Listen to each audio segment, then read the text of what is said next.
Okay, I needed to clarify matters for the kid. Oof! I grunted as I shook my head, restoring my normal good looks. Now Cyrus was even more confused.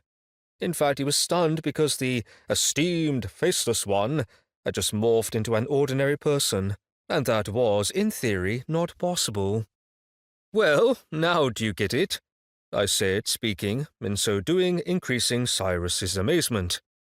You are free, and you have a couple of hours to leave the city, otherwise you won't be able to make it out. You're an off-worlder, Cyrus stammered. You guessed it. I smiled and patted him on the shoulder. Run, you don't have much time. Thank you.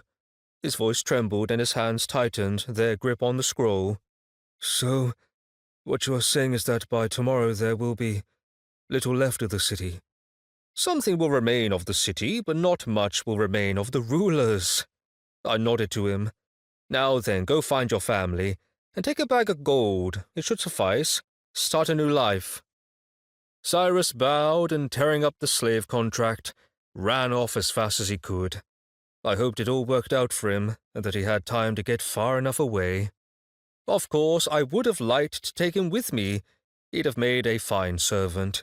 But I had a connection with him, and so I felt that his soul was somewhere else.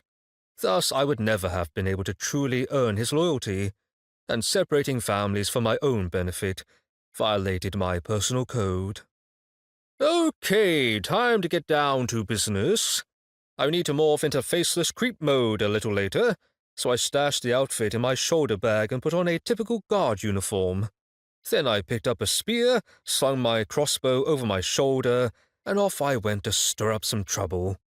I was soon in the midst of a crowd of people, many with carts preparing to flee. All of them silently watched me go, and none of them knew what had happened to the faceless man.